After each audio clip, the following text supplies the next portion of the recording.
Hello. Hey, I'm here with a Sansui 2000X. Had a friend bring this over. It's one of his family members, and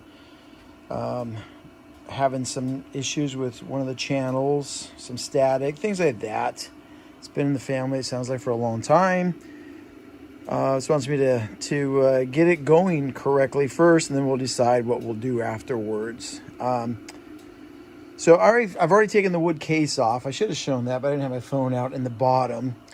The wood case has 4 screws on the, 2 on each side, and then there's 4 on the bottom, and then you slide this out through the front, in case someone's wondering how you get it out.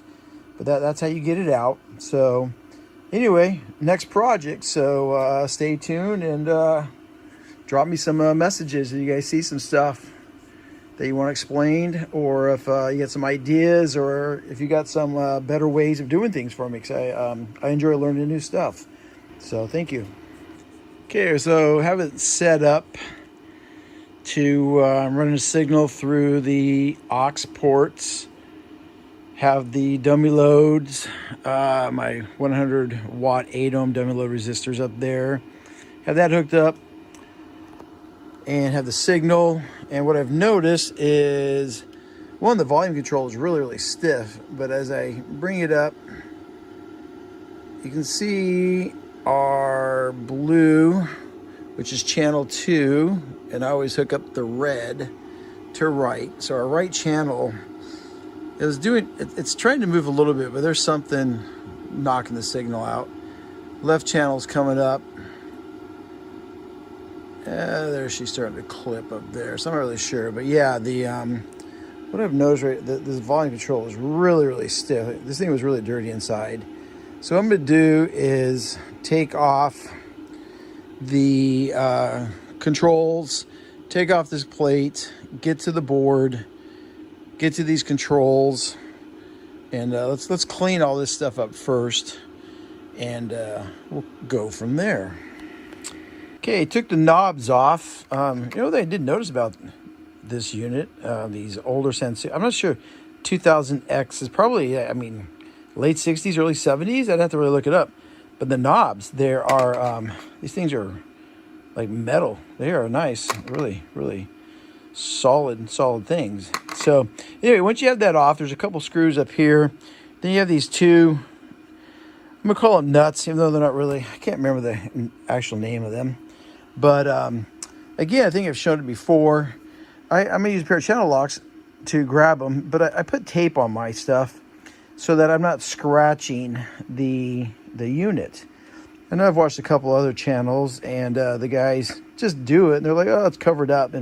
But still, to me, it bugged me if there were scratches down there. But, I just used the painter's tape, and you can get in there without, scratching anything, and get them to loosen up enough to where you can just use your hand. And then that comes off. So I'll get the other one off, and I think I get this phone jack off too, this nut, and then I will be back. There's a shot with that faceplate off.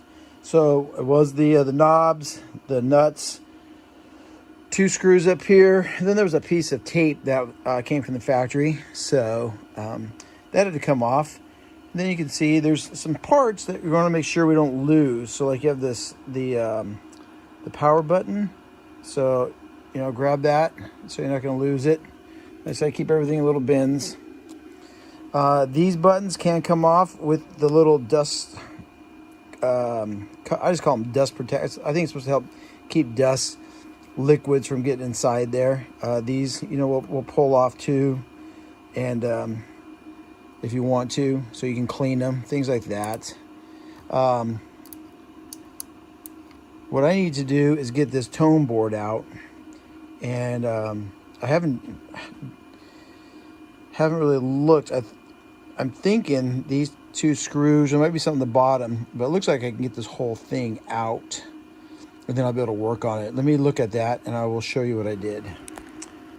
Okay, what it is on this one is you have 2 screws here, and then you have 2 tabs. And you're going to do those, and it looks like then you can pull it out and then try to wiggle it out. You have some different wire bundles that might be a little tight, so you might have to clip some of the securing plastic ties, and we can wiggle the whole thing out. Either way, and then it looks like once that bracket comes out, you're gonna have to take the securing nuts on each of the potentiometers off. So I was looking, I was like, well, okay, you could just take those off, but then you got the washers, and you just end up dropping stuff. So what I'm probably gonna do is I'm gonna take the 2 screws out, clip a couple ties, and try to get this swung out, and then I'll take those nuts off so that I can then get the pots desoldered and into my hand and clean them, because I don't think there's enough room unless you want to do a bendy. You can make a little nozzle with a bend on it, and because most of the openings are on the bottom between the pot and the board, and I just feel better taking it out and cleaning it really, really well instead of trying to spray stuff up in there. To each their own. You can do what you want to do. So let me get it out and I'll tell you how hard it was. Okay, here we have the tone board swung out of the way. So it wasn't too bad. Like I said, the two black screws here. Then you kind of pry up because you have this little lip right here, which was going over top of here to help secure it in. The only zip or plastic tie, I had to do the bottom one. I just clipped that really fast, and then I was able to get this out. Now, see if we can get to it. So yeah, one of the controllers we can get to from the top, but the other ones are on the bottom. Like I said, you can make up some kind of little bent nozzle thing if you want to. It's all up to you. I like to take them off and do them by hand to make sure I'm really getting inside there, and then that's just my way. So like I said before, to each their own, but I just wanted to show you that, yep, these will come out, then we can work on it right here. Okay, got the bracket off really fast. Just watch, you have washers on there also. There's 2 different sizes. I think those are 7/16 and those are 1/2 inch. But and you need a deep socket. Nut drivers, just regular nut drivers, don't have a deep enough throat to fit over there. But yeah, I mean, it took me all of, the bracket, all of that, and this was out, 20 seconds, desolder the holes real fast. Now I can get right to this thing. And like I said, these pots are really, really stiff. It's taking me a lot of force to turn them. So I'm going to clean them first with contact cleaner, and then I'll go back with the deoxit using the fader lube on these. So I will, I'll get it done, and we'll see if that makes a difference, and if that was causing some of our sound problems. But I said, pretty simple, but everyone can do it the way they choose to do it. It's your project, and I want you to enjoy it, but this is the way I like to do it. Okay, so I have the tone board cleaned, and have the right channel back, but you can see it has a little garbage on top, and watch, see how it's clipping out before the left channel. So like I said, all I've done so far is clean the controls.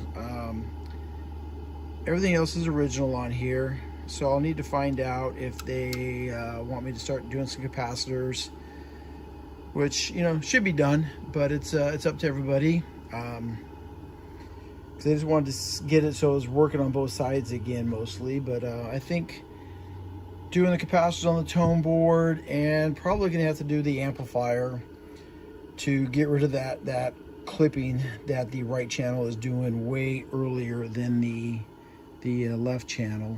So if I do some more work, I'll show you what I do on this. Again, if you guys have any questions, comments, better ideas, please post them to me so I can learn or try to help out. Thanks.